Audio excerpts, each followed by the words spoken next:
من يهده الله فلا مضل له ومن يضلل فلا هادي له وأشهد أن لا إله إلا الله وحده لا شريك له وأشهد أن سيدنا ونبينا وحبيبنا وشفيعنا وقرة أعيننا محمدا عبده ورسوله صلی اللہ تبارک و تعالی علیہ وعلی آلہ واصحابہ وازواجہ وذریتہ وبارک وسلم تسلیما کثیرا اما بعد فاعوذ باللہ من الشیطان الرجیم بسم اللہ الرحمن الرحیم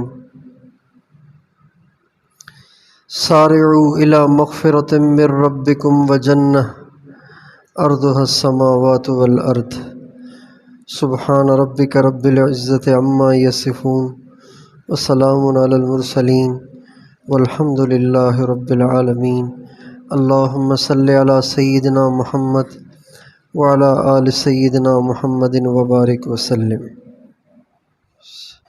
تو نبی کریم صلی اللہ علیہ وسلم نے صحابہ میں بیان فرمایا اور فرمایا اتاکم رمضان، بھئی رمضان آ گیا ہے، شہر برکتن، برکت کا مہینہ ہے، برکت کا مہینہ ہے۔ برکت کہتے ہیں تھوڑے وقت میں زیادہ ملے، تھوڑی محنت پر زیادہ ملے، اس کو برکت کہتے ہیں۔ ایک گلاس تو ایک ہی آدمی کے لیے ہے، لیکن ایک گلاس سے اگر 10 آدمی پی لیں تو اس کو برکت کہیں گے۔ اسی طرح سے ایک انسان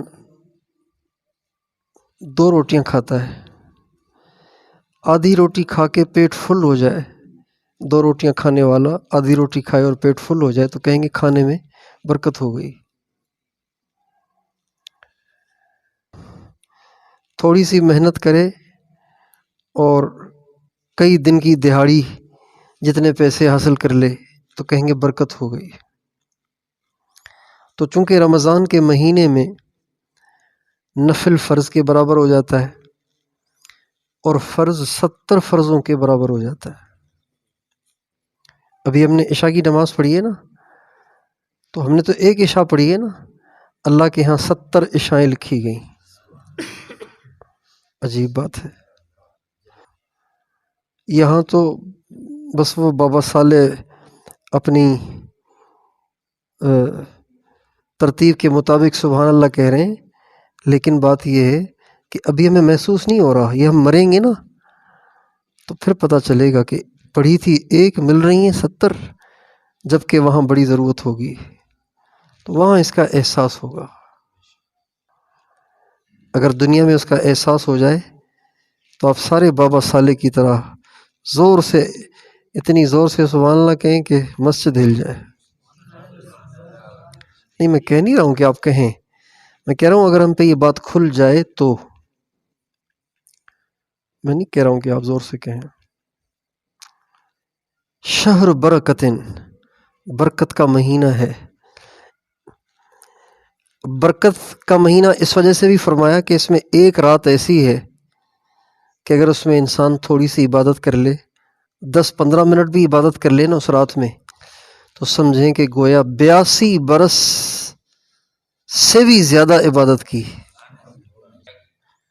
82 برس سے بھی زیادہ عبادت کی اگر ایک رات میں 15-20 منٹ عبادت کر لے تو، آدھا گھنٹہ 1 گھنٹہ عبادت کر لے تو۔ اس لیے فرمایا شہر برکتن، لوگوں رمضان آ گیا ہے، برکت کا مہینہ ہے۔ پھر فرمایا یخشاکم اللہ فیہ فینزل الرحمہ، جب رمضان آتا ہے اللہ تمہیں ڈھانپ لیتے ہیں، اللہ تمہیں ڈھانپ لیتے ہیں۔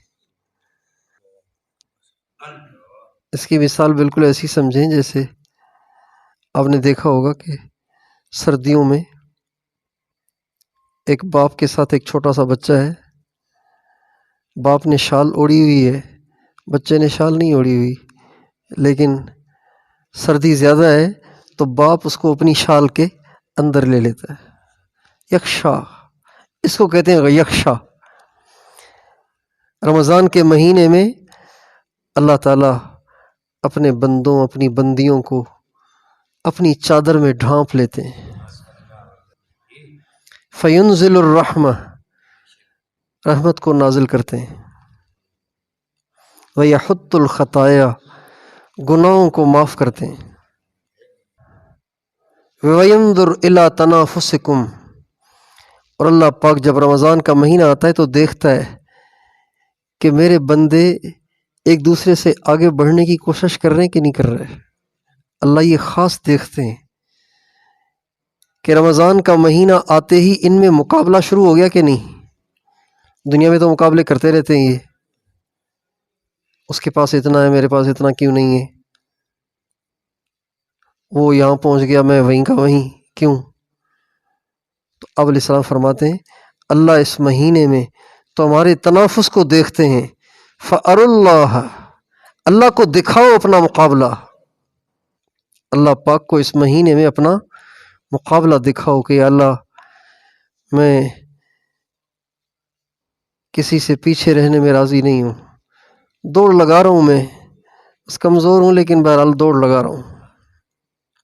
اللہ پاک یہ دیکھنا چاہتے ہیں کہ میرے بندے ایک دوسرے سے آگے بڑھنے کی کوشش کریں، یہ چیز اللہ کو پسند ہے۔ دنیا میں تنافس، تقابل، کمپٹیشن اللہ کو سخت ناپسند ہے۔ دنیا میں مقابلہ اللہ کو بہت ناپسند ہے۔ دنیا میں مقابلہ اللہ پاک کو بہت ناپسند ہے، اس لیے کہ دنیا اللہ کے ہاں مردار ہے، ناپسند ہے، بیکار ہے، حقیر ہے، ذلیل ہے۔ تبھی تو اللہ نے فرمایا لعب و لہو، اور آپ علیہ السلام نے فرمایا مچھر کے پر کے برابر بھی نہیں ہے۔ اب جو دنیا اتنی خسیس، اتنی بیکار ہو، اس میں اپنی ساری صلاحیتیں خرچ ہو رہی ہوں، ایک دوسرے سے آگے بڑھنے کی کوششیں ہو رہی ہوں، تو اللہ کو تو ناپسند ہوگا نا۔ اس کا مطلب یہ ہے کہ اللہ پاک کہیں گے کہ میں کہہ رہا ہوں کہ گھٹیا، ان کی نظروں میں اتنی بڑھیا، تو اللہ کی مخالفت ہو گئی نا۔ ایک چیز کو اللہ گھٹیا کہیں، ہم اس کو بڑھیا سمجھ رہے ہیں، تو یہ اللہ کی مخالفت ہو گئی نا، یہ اللہ کو ناپسند ہے۔ اور جس چیز کا شوق اللہ دلائیں اس میں تقابل نہ کرنا، اس کا مطلب ہے کہ اللہ ٹھیک ہے آپ تو اس کو بڑا اچھا بتاتے ہیں لیکن ہماری پسند نہیں ہے، یہ ہمیں نہیں پسند، یہ بھی اللہ کی مخالفت ہو گئی۔ جس چیز میں تقابل اللہ کے ہاں مطلوب ہو اس میں تقابل نہ کرنا بلکہ اس میں بے رغبتی کا اظہار کرنا، یہ بھی اللہ کی مخالفت ہے۔ چنانچہ اللہ تعالیٰ قرآن پاک میں فرماتے ہیں سارعوا الی مغفرۃ من ربکم وجنہ ارضها السماوات والارض اعدت للمتقین، میرے بندو دوڑ لگاؤ، ایک دوسرے سے آگے بڑھنے کی کوشش کرو اپنے پروردگار کی بخشش کی طرف اور ایسی جنت کی طرف جس کی چوڑائی زمین آسمان کے برابر ہے۔ اس میں اللہ تعالیٰ مطالبہ کر رہے ہیں دوڑ لگاؤ۔ تو بھائیو یہ رمضان کا مہینہ ٹھنڈے ٹھنڈے ہولے ہولے چلنے کا نہیں ہے، یہ دوڑنے کا ہے۔ رمضان کا مہینہ کس چیز کا ہے؟ دوڑنے کا، آگے بڑھنے کا۔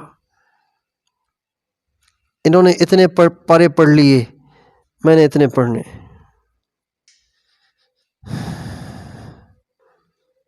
کل ایک ساتھی آیا اپنے سلسلے کے ساتھیوں میں سے،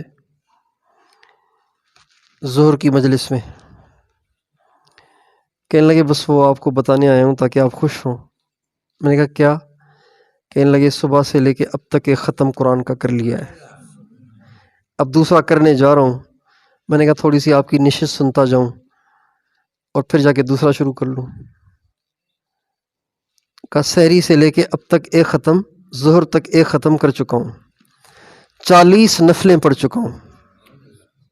3000 درود پڑھ چکا ہوں. میں نے کہا آپ کو بتاؤں تاکہ آپ دعا کریں. ابھی تھوڑی دیر نشست میں بیٹھوں گا آپ کی، پھر دوبارہ جاؤں گا اور دوبارہ ایک ختم اور شروع کروں گا. اللہ تعالیٰ دیکھنا چاہتا ہے کہ میرے بندے آخرت کے طلبگار ہیں یا دنیا کے طلبگار ہیں. تو دوستو ہم اس مہینے میں اللہ پاک کو دکھائیں، یا اللہ ہم وہ چاہتے ہیں جو تو چاہتا ہے.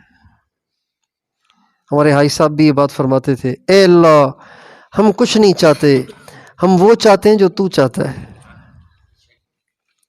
اے اللہ ہم کچھ نہیں چاہتے، ہم وہ چاہتے ہیں جو تو چاہتا ہے. تو ایک دوسرے سے آگے بڑھنے کی کوشش کریں. لوگ دنیا کے کاموں میں جنونی بن کر ایک دوسرے سے آگے بڑھنے کی دوڑ لگا رہے ہیں. رشتہ داروں میں سے کوئی حالہ چھوڑ کے حیدرآباد شفٹ ہو جائے، جا کے گھر بنائے، سارے رشتہ دار کہتے ہیں پھر ہم یہاں کیا کر رہے ہیں، ہمیں بنانا چاہیے. وہ پھر آگے کراچی شفٹ ہو جائے تو کہتے ہیں ہم یہاں کیا کر رہے ہیں، ہمیں بھی کراچی جانا چاہیے. وہ کراچی میں بھی ڈیفینس چلا جائے، وہ کہتے ہیں پھر ہم یہاں کیا کر رہے ہیں، ہمیں بھی ڈیفینس میں جانا چاہیے. اتنا جنون ہے، اتنا شوق ہے، لوگوں کو دیکھ کے ترس آتا ہے بیچارے. اچھا حاصل کچھ بھی نہیں ہونا، کیا حاصل ہوتا ہے؟ جس کے پاس بہت زیادہ دنیا ہے وہ 50 روٹیاں تو نہیں کھاتا نا، وہ بھی وہی 2 روٹیاں کھاتا ہے. پرانوں کے جوڑ میں ایک دفعہ ایک بزرگ نے ایک واقعہ سنایا، لطیفہ سنایا، آپ بھی سن لیجئے، بڑا مزیدار ہے اور بڑی عبرت ہے اس کے اندر. انہوں نے کہا کہ ایک دفعہ ایک شخص دریا کے ساحل پہ لیٹا ہوا تھا. دریا کے ساحل پہ لیٹا ہوا تھا، کپڑا سر کے نیچے رکھا ہوا ہے، لیٹا ہوا ہے. پتہ نہیں کپڑا یا اینٹ کا ٹکڑا رکھا ہوا ہے، سر کے نیچے لیٹا ہوا ہے. اور اس کے پاؤں کے انگوٹھے میں ڈوری بندھی ہوئی ہے. وہ ڈوری دریا میں ہے، ڈوری کے سرے میں کنڈی ہے، اس میں گوشت کا ٹکڑا ہے، وہ ڈال دیا ہے اس نے وہاں پہ. پھر آگے لیٹ گیا. اب کنڈی کے اندر گوشت کا ٹکڑا ہے، جو ہی مچھلی اس کو پکڑے گی تو ایک دم اس کے انگوٹھے میں کھچاؤ پیدا ہوگا. پتہ چل جائے گا کہ مچھلی آ گئی ہے. تو جو ہی انگوٹھے میں کھچاؤ پیدا ہوگا تو ایک دم اٹھ کے جھٹکے سے اس کو باہر نکال دے گا تو مچھلی پکڑی جائے گی. اس ارادے سے وہ انگوٹھے کے ساتھ ڈوری کو باندھ کے مزے سے لیٹا ہوا ہے. ایک پڑھا لکھا اور کوئی بزنس مین قسم کا آدمی آیا اس کے پاس، کہا یہ کیا کر رہے ہیں آپ؟ کہا مچھلی پکڑ رہا ہوں. کہا کتنی پکڑ لیتے ہو؟ کہا 1.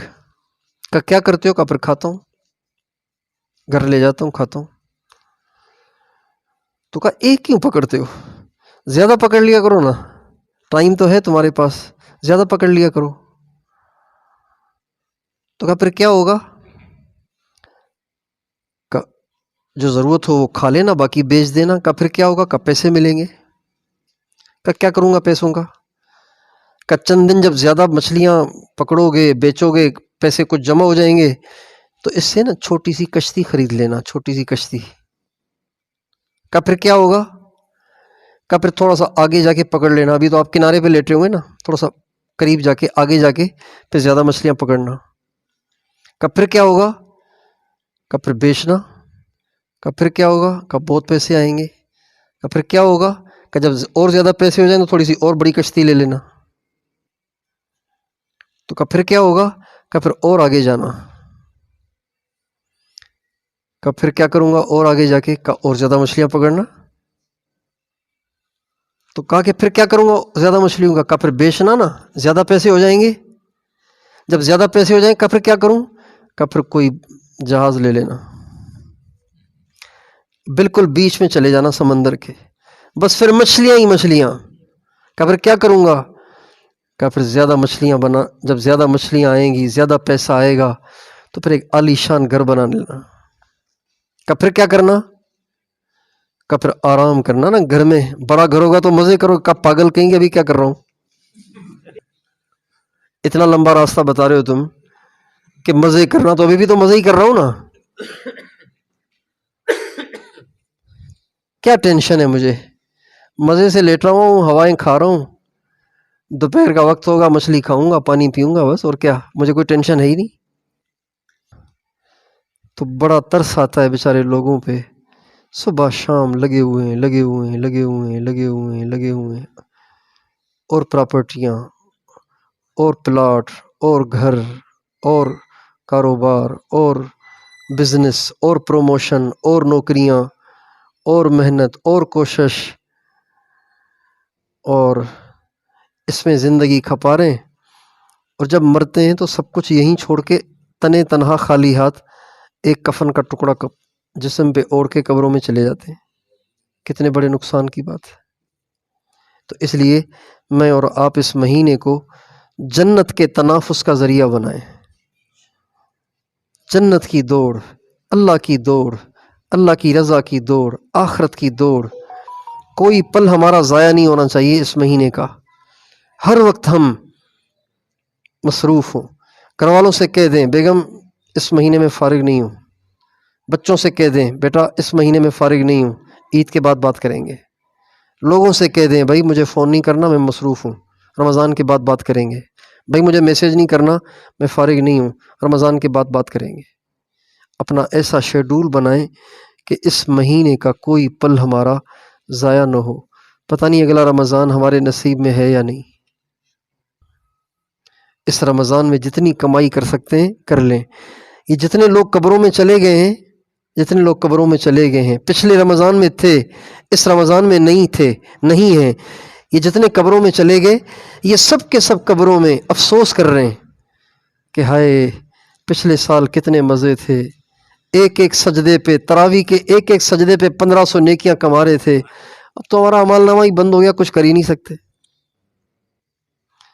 حضرت عبداللہ بن عمر رضی اللہ عنہما ایک دفعہ ایک قبر کے پاس سے گزر رہے تھے تو فوراً کھڑے ہو کے نفل پڑھ لی، 2 رکعت نفل پڑھنے لگ گئے۔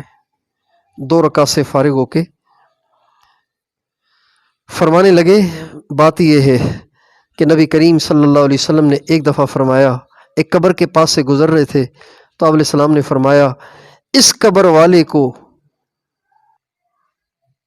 والے کی خواہش ہے کہ اے کاش ساری دنیا کے عوض مجھے 2 رکعت پڑھنے کی مہلت دی جائے، لیکن مرنے کے بعد تو مہلت نہیں ہے نا۔